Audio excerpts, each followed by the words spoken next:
All right, everybody. Welcome back to the Steel City Blitz Steelers podcast presented by 26shirts.com/Pittsburgh. I'm chuckling because the technology gremlins were getting the best of us there for a brief moment, but we've recovered. Thanks once again for listening to the show. Last week's show was one of our biggest audiences ever. So thank you. And please continue to listen and review and rate and all that good stuff. So we're excited and pleased to bring you everything we know and our opinions and all that kind of stuff. So a big thank you to you for that. We're going to jump right into it because I know many of you are listening because you've heard all week many of the different takes on what happened at the end of the game Thursday night in Cleveland. So we're just going to jump right into that and give you our best opinions on this. And Ben Anderson joining me as always. And, Ben, I don't know about you. I mean, I was resigned to the loss. It was what it was. My body was gearing down for the evening here on the East Coast. It was 11:30. I was ready for bed. And then all of a sudden I see this melee breaking out and a helmet coming in contact with our quarterback's bare head, and it was on, and I didn't sleep because my emotions were so high. Give me your general thoughts, and then let's just get into everything that we saw with this. Well, first of all, the Steelers' offense in particular played horribly, and the person that played the worst on that unit, in my mind, was the quarterback. It was Mason Rudolph. Yep. Now, granted, I'm not excusing Randy Fichtner. I did not see him call a good game there at all. But when your quarterback is throwing the ball inside shoulder and giving the other team the chance to pick it off, you've got problems. It doesn't matter how good your receiving talent is if the quarterback can't place the ball where the receiver can catch it. So, that and the offensive line did not do a great job picking up the blitzes and stunts that the Browns were throwing at them. And the running backs couldn't pick up a blitz to save their lives, and that included James Conner. In the first quarter, Conner missed a couple of blitzes, and it's just like, what is going on with you guys? Is it a coaching issue? Is it a practice issue? What the heck is going on with you guys? You need to get it together quickly because Mason clearly cannot deal with pressure well. He made a lot of bad decisions, missed a lot of open reads because he was being pressured.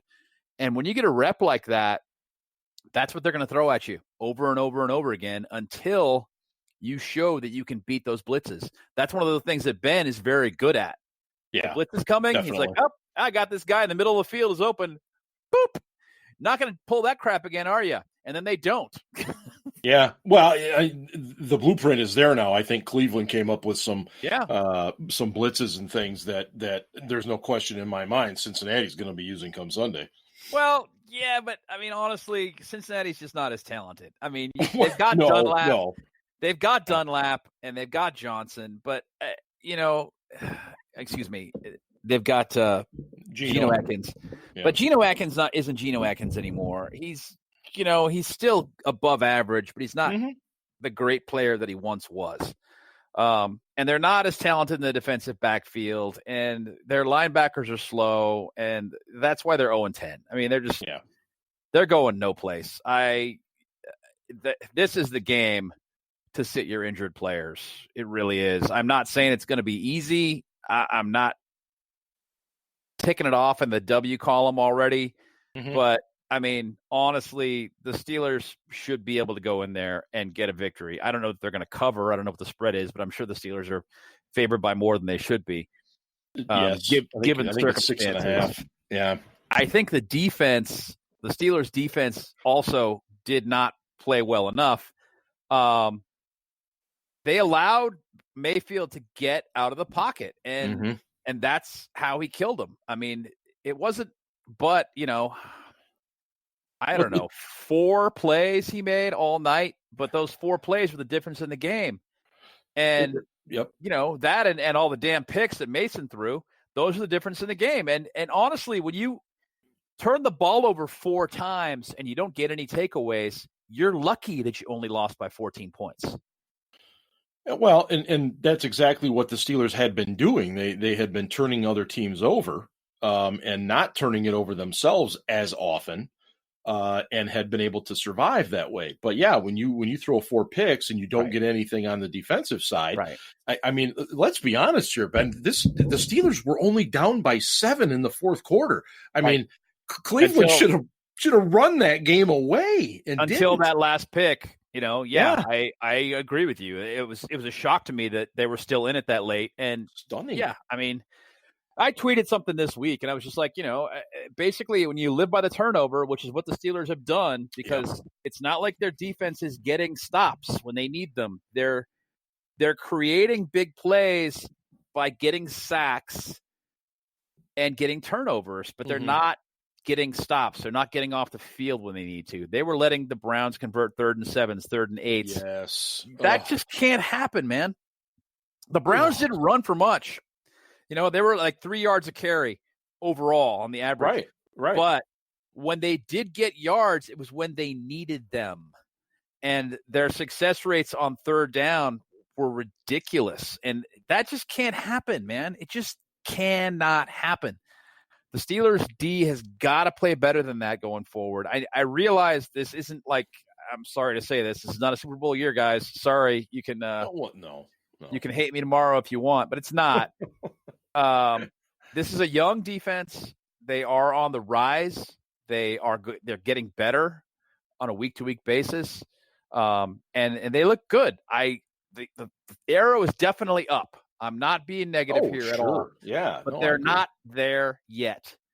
For people to call them elite, and some writers have done so, that is hyperbole. It is ridiculous exaggeration. Don't buy it. Yeah, when you're getting 3 turnovers a game, you and I would be elite, okay? This defense is still – let's not forget Mark Barron's out there and looking sometimes is lost as a child in the grocery store. I mean, his ball skills are just terrible. His tackling seems to have gotten worse as the season's gone on. We're still a little thin up on the front line.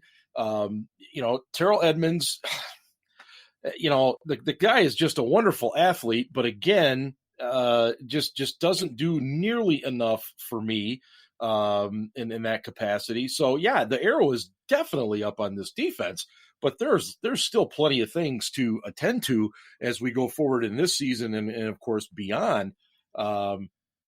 But yeah, you just can't keep living that way. And I think that's, Tomlin talked about what you just alluded to as well about mobile quarterbacks.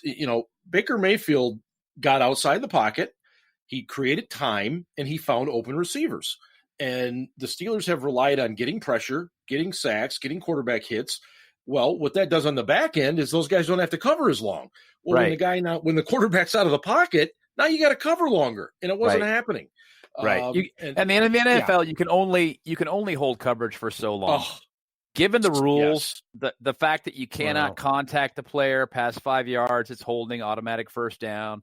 All of it, it just favors the passing game so much that keeping guys locked down for 5-6 seconds is next to impossible.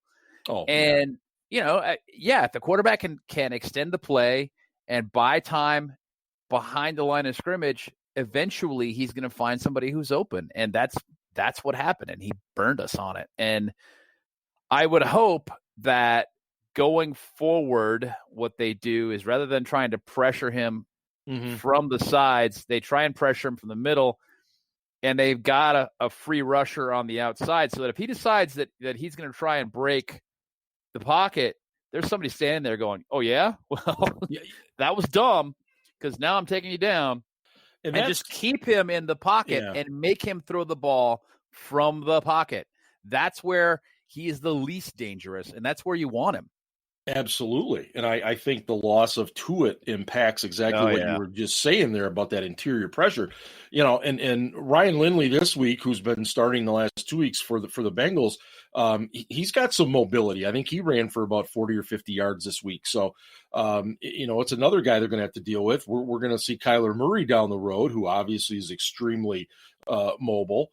And of course, we still have a date left with Lamar Jackson too. So we've got some mobile guys left, and Tomlin's absolutely right. That's something they've got to deal with there and make one other amends thing. for those. One other thing they're going to have to deal with, and in particular on short yardage packages, they had.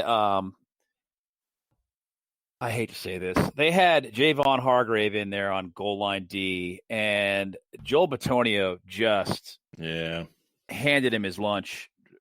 A better way of putting it is took away his lunch money, beat him up and took away his lunch money. He one-on-one just drove him out of the hole 5 yards away, and basically he created a hole for Mayfield. It wasn't an easy touchdown. He had to get pushed over the pile by his running back. But he created a hole that Mayfield could exploit and get 6 points out of. Yeah. That can't happen. And if you got to put a stronger guy in there to deal with that, then that's what you've got to do, because that cannot happen again. I would have rather that they put the bigger man, Dan McCullers, in front of Joel Bitonio. He's not a good defensive lineman, but he's very difficult to move. Right. You know, or why wasn't Tyson Alualu out there? Well, maybe he was. I think he was actually at the end, now that I think about it. It's just, why wasn't he in that spot? Why wasn't he going up against their best offensive lineman in Bitonio? Well, you and I both like Hargrave a lot. But the one thing that he's not good at is being in those, stout short yardage situations. He's a guy that you like to see explosive in the gaps, and in those situations it's just not going to happen. He's going to lose those one-on-one battles to those bigger offensive linemen. So, he's not a guy who holds the point very well. He's never been that. Exactly. Yeah. And you are listening to the Steel City Blitz Steelers podcast presented by 26shirts.com/Pittsburgh. And you can still get your I Love Football t-shirt from the guys at 26 Shirts. Of course, $8 from every shirt goes to a very worthy cause, and please consider doing that. And over $600,000, I think 26 has now donated. So, great shirt, and people doing really, really good in the communities too. So please consider it. Let me, before we get into what I know everybody wants us to get into, just a couple of things. Tomlin spoke today on the injury front. Juju is not only dealing with concussion protocol, he's got a knee injury. And Tomlin, if you read Tomlin's tea leaves, he sounds more concerned with the concussion than he is the knee. But again, I've been wrong before on that. Ola Adeniyi also in protocol. Deontay Johnson also in protocol. And you look at the moves made in terms of Deion Kane coming in, Quadri Henderson coming in. I think they're very concerned about whether those two guys are going to be able to go on Sunday. And then Tuzar Skipper, finally, to the joy of many Steelers fans, is now back in black and gold. He was added to the 53-man roster today. LT Walton, who having knee surgery either today or tomorrow, he's been put on IR. And James Conner, again, as Tomlin always talks about, availability will dictate. And he's going to be a toss-up, I think, as well going forward. He just re-injured the shoulder during the game, and it was quick. And, they do have Benny Snell coming back, which I'm grateful. I'm excited for the kid to see him come back, but at the same time, it's not like Jim Brown returning here. No, so that's kind of what's going on there in terms of personnel moves and things like that. And it's just going to be, they got Kareth White as well. They brought him in, who's a fast guy. I think he'll probably be on kick return. He runs a sub 4.4. So it's going to be a really, really different group of Steelers if everything holds true so far going forward here.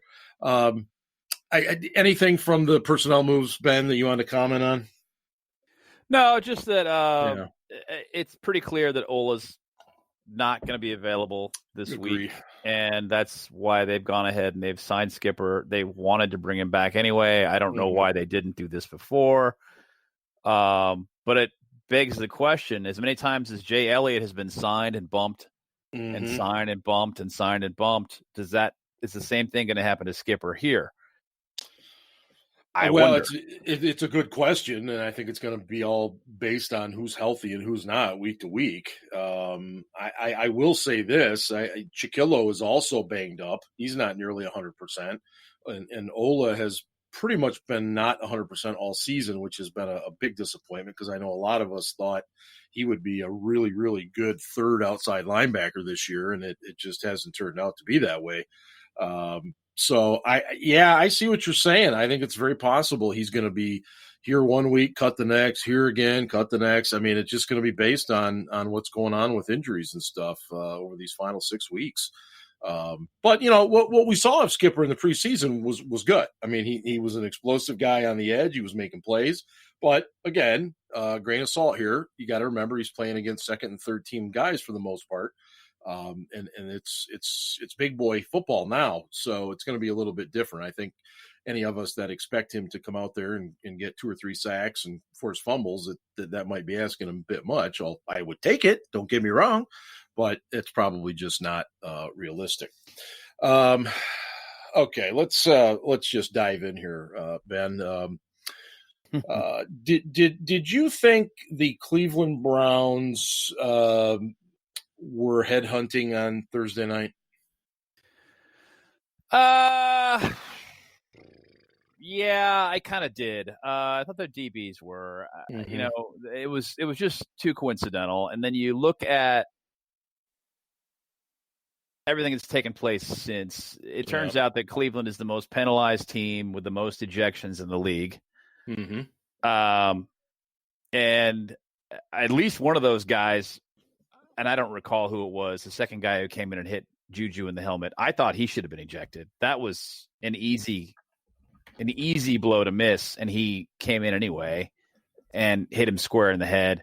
So Juju took 2 shots to the noggin on that one before he went out. So, you have to think that those 2 guys are going to be fine at the very least. I don't know why there wasn't a flag on that play. That was ridiculous. Mm-hmm. Randall getting ejected, that was clear headhunting. Yeah. The first guy who hit Juju, I don't know. It didn't seem to me that it necessarily was headhunting. The second guy, it did. So, they're being aggressive. That's all well and good. They made a decision that no matter what, they were going to be the more aggressive team. But they're obviously crossing some lines. And, I don't want to call what all went down dirty. Yeah. I think that they let their emotions and the game and the situation get away from them, and they did some things that they shouldn't have done.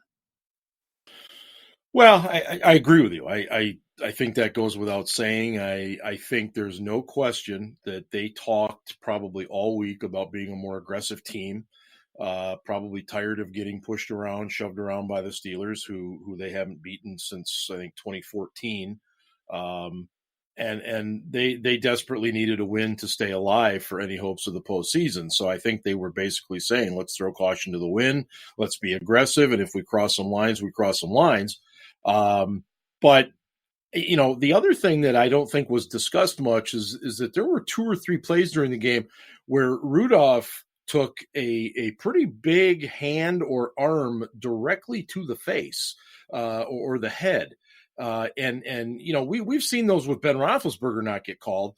But, of course, we've also seen the other side of that where, if somebody, waves at Tom Brady or Russell Wilson or whomever, the flag comes out. So it was definitely apparent to me that they wanted to make that statement. Now, as for what happened in the final 8 seconds, it is always fascinating to me on the topic of perspective, and what I try to do is I try to take off my black and gold glasses and I try to look at as much as I possibly can before I start, going ballistic. Okay. What I saw clearly, first and foremost, was the swinging of the helmet by Garrett. And I fully expected after it struck Rudolph, I thought for sure he was going to turn, face the camera, and I expected to see blood pouring down his face, quite frankly. But amazingly, the angle of the helmet, it couldn't have been any better for Rudolph in terms of how the helmet hit the top of his head. But there's a lot of people that are putting blame on Rudolph. There's a lot of people saying it's his fault. He started grabbing the face mask first. He kicked him in the groin. I mean, what are we to make of this, Ben? What did you see from an objective point of view here? Well, overview. Okay. You alluded to this already. There were several instances throughout the course of the game where Rudolph was hit in the head by people's arms and or hands rather, after the ball was gone. No flag.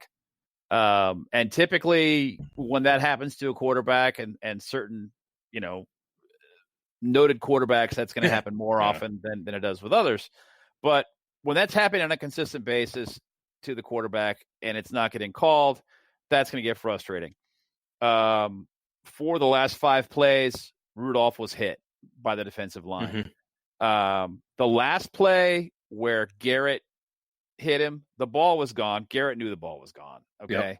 I don't think it was a late hit like a lot of people are saying, but I thought it was a hit where he knew the ball was gone. He hit him, drove past him, pulled him to the ground, swung around, and then laid on top of him and drove him into the ground after the fact. And at that point, Rudolph's just frustrated. Sure. On top of that, what Rudolph said is his gloved hand, which was his left, got stuck in Garrett's helmet, and he was trying to get it out. Okay. I don't necessarily buy that he was trying to pull his helmet off. A lot of people are saying, yeah, he was trying. No, if he was trying, he would wrap his fingers around the back of Garrett's helmet and pulled it off. Yeah. He didn't. He was pushing with his other hand against Garrett's helmet, and he had another hand on the helmet. So maybe he was, maybe he wasn't, but I don't think you can definitively say that he was. Okay. No. And furthermore, after the fact, Garrett decided that Mason had tried to take his helmet off, and he got pissed and decided to rip Mason's helmet off. So he's picking him up using 2 hands. Yeah. He's got Rudolph by the face mask and is picking him up off the ground by the helmet. That's when the kick came.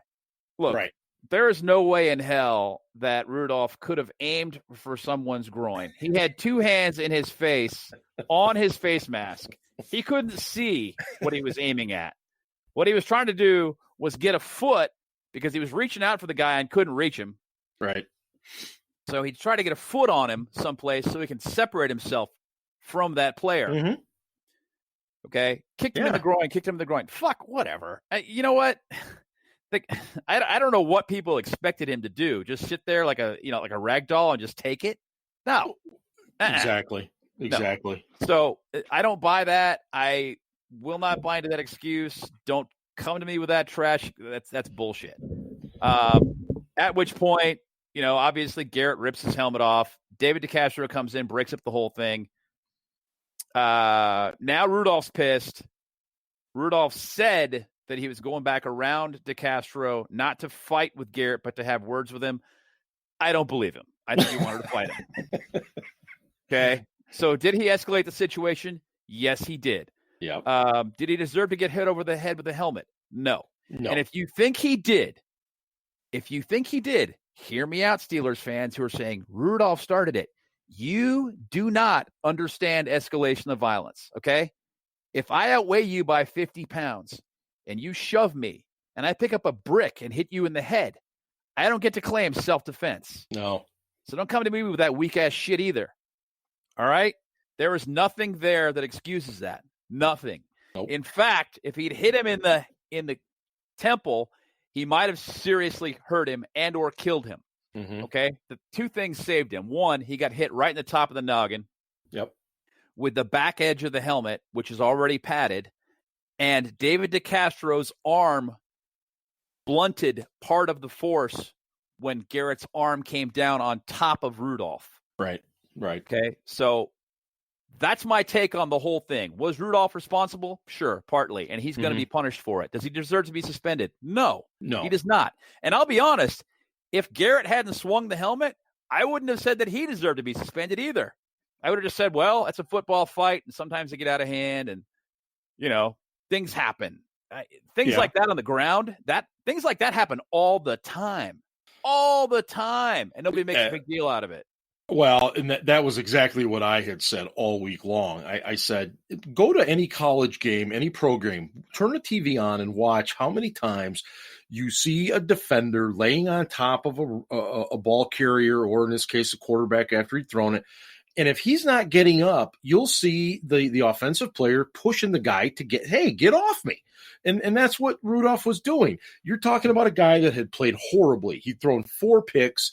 Okay. He was getting his butt just kicked over those last 5 or 6 plays. He'd had enough. Is he to partly blame for all of this? Certainly. Is he to blame for Garrett's decision to swing the helmet as if it were a weapon? No. That was Garrett's choice to make that. And I tend to agree with you. I think this was all just a big football melee. It was. And nothing was really going to come of it. But as soon as he swung that helmet, man, you could see the people coming off both sidelines. Yeah. If he hadn't swung the helmet, he would have gotten fined. Okay. And he would have been penalized, and he would have gotten fined, and all of that would have gone down still. Mm-hmm. But he would not have gotten suspended. He would not have gotten ejected from the game. They just would have said, go back to your sideline, cool off. And that would have been the end of it.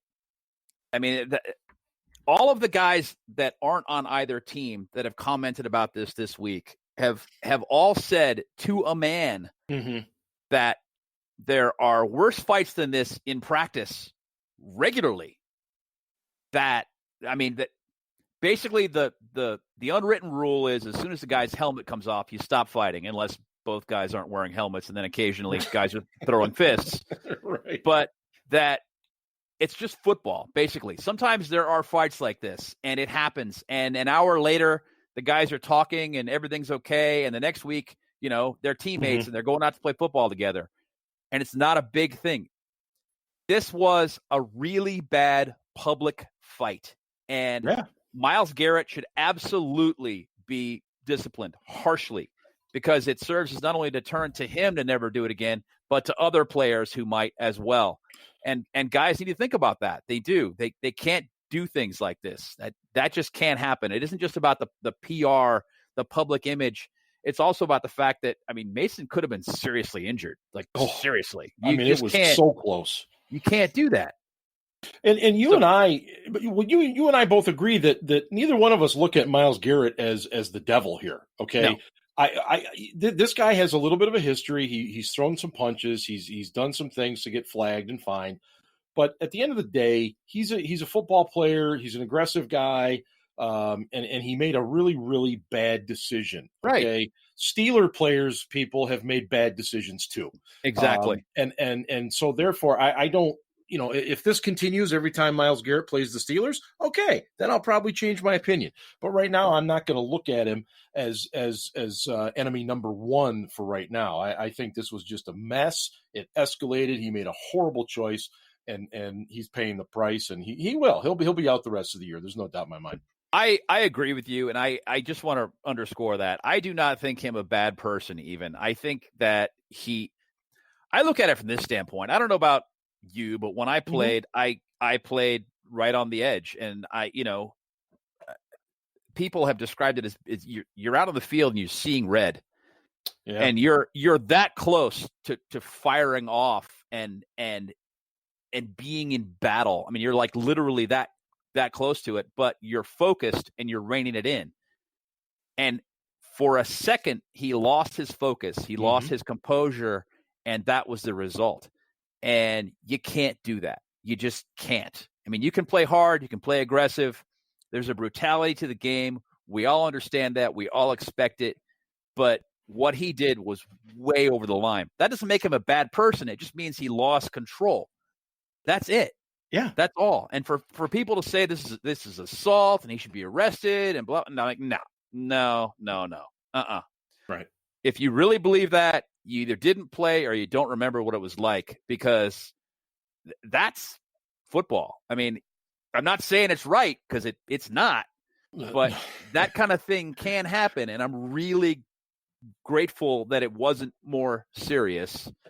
And that there's an opportunity to correct what went down by saying, we know that you messed up, but that's not enough.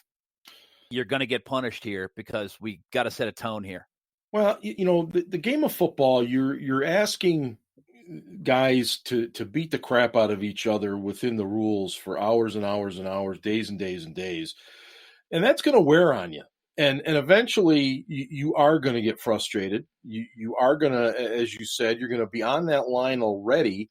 Somebody's going to do something or say something, and you're going to cross the line. And it's really not that much different than a lot of folks we see every day in society who live on the edge make a poor choice, and then it escalates from there. And I think Marquise Pouncey's hearing was today. We haven't heard anything yet. I'm hopeful it's reduced to 2 games. My gut feeling is nobody gets anything reduced here. I think they're going to send a real message not to do this crap. I expect more fines to come down. I think Rudolph is going to see some kind of a fine. I suspect a few others as well.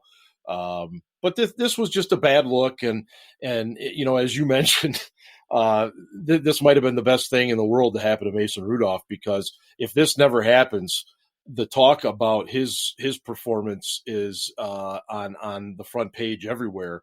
But it got moved to the back page because of all this stuff that and I think that honestly, Mason Rudolph owes Myles Garrett a big thank you, because what should have been the storyline for the next 10 days was how badly Mason Rudolph played against the Browns. He played horribly. He was terrible. It was his worst. Was it his worst? I thought overall it was his worst. Yeah, it was definitely one of his worst games, if not the worst game he's had this season. And I thought he played pretty badly against San Francisco too. But you just. And I do know that people, will suggest, hey, guys, he was without Deontay Johnson, he was without Juju and stuff. So what? And I get that, but that doesn't mean that you still throw the ball behind your receiver. Exactly. I don't care who your receiver is. You got to throw the ball in front of him. Ball placement is on the quarterback. That is his responsibility. And when you're throwing the ball inside shoulder to your receivers and giving the defense a chance to get that interception, that's on you. On you. Not on your DBs. Your DBs can your DBs, your receivers. Your receivers can play DB in those instances. And there are some instances there where maybe the receivers could have done more. Johnny Holton certainly could have done more to catch the damn ball. Ugh. But that said, ball placement was an issue all night for Mason, and that can't continue. I truly believe that he's a better player than he has shown us this season, but man, it's on him to prove it. He's got to do it. I don't know what's going on with that guy, but he's got to get out of his own head. Tomlin talks about that all the time, where Mason needs to take more time and relax. Yeah. That Mason works so hard at preparation that maybe he's going over the line mentally. And you can. Yeah. Yeah. Maybe he's creating some anxiety for himself in the process. Tomlin didn't say anxiety. He just said, he needs to relax a little bit more. I tend to believe that he's got some issues, that he's in his own head right now. He missed a lot of wide open reads on Thursday. Mm-hmm. And I know that it's tough to turn around after a 4:25 game on Sunday and play on Thursday night. I get that. I don't want to discount that. But the other team had to do it too. And Mason was not good. He just wasn't. Well, and let me shift just a little bit here, because, what is going on with this offensive line? Now, Myles Garrett, incident aside, is a very good football player, and he is. He's had his way with Alejandro Villanueva before, but it was bad. Villanueva didn't have an answer for him all night long. The whole offensive line just does not get the push it needs, especially in those short yardage situations.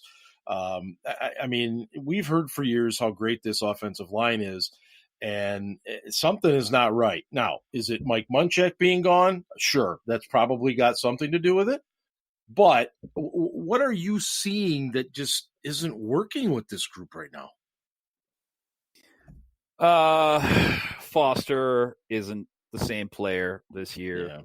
that he was. I don't think that Pouncey had a particularly good game versus the Browns either.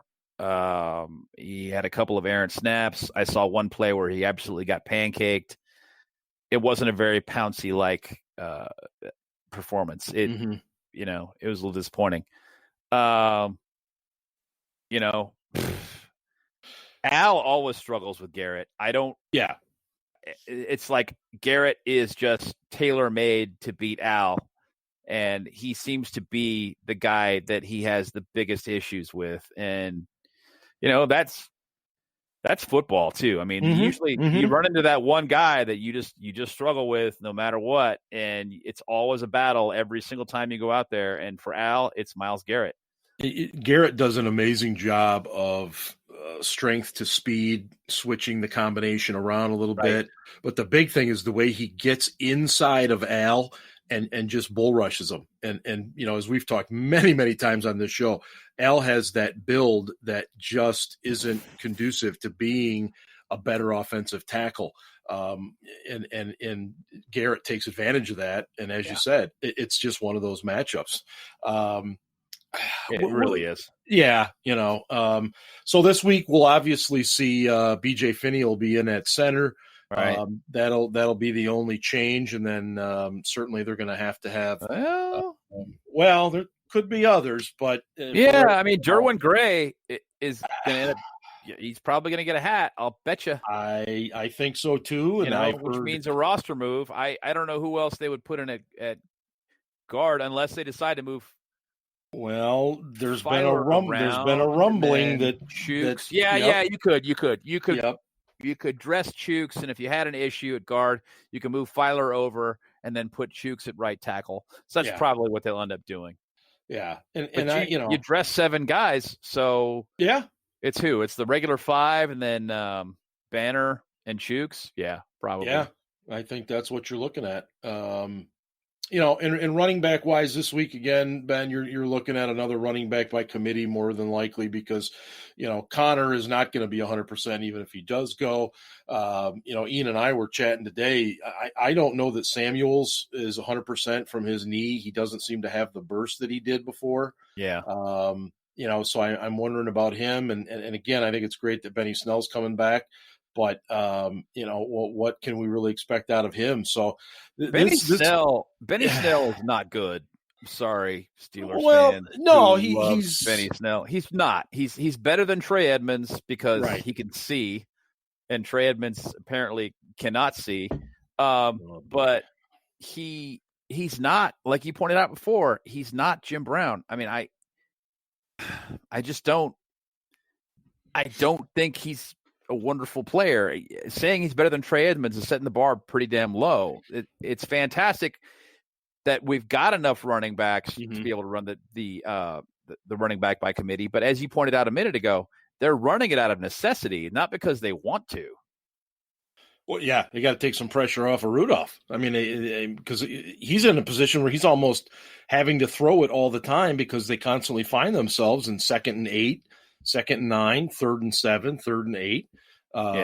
It's just they've got to do better. Randy Fiechner's got to do better in those first down situations, getting these guys in 2nd and shorts and 3rd and shorts, which, of course, 3rd and short isn't all that great anyway because we can't convert. How much time do we have left? What do we got? Just a minute or two. What do you want to go? I wanted to throw the fans a bone here and talk about Randy Fiechner a little bit. He has not been good, guys. He has not. That said, I'm not giving the players a pass because their execution has been bad too. But Randy has been awful. I mean, you're right when you say that the coaching has been an issue, the play calling has been an issue. It has. But it's, the play calling wouldn't look as bad if the execution was better. And that's the point I try to drive home when we talk about this. Yeah. But I'm not telling any of you that you're wrong about Randy. He's not done a good job. And Randy basically is, for the lack of a better way of putting it, he's the administrator of Ben Roethlisberger's offense. And that's why he has the job. And he probably will keep it next year. I hate to tell you that, but even if they go 5-11 and don't win another game, as long as Seven's coming back, he's coming back. Ben will save him, Yep. and he will probably have the job until Ben retires. And when Ben does retire, I wouldn't be shocked to see Randy retire too. Mm-hmm. Well, I think for me, just to close things out with Fichtner, when you are limited with what you have, you have to take what you have and do the very best you can with it. And I just don't. The flea flicker was a perfect example. Why? What the hell was that?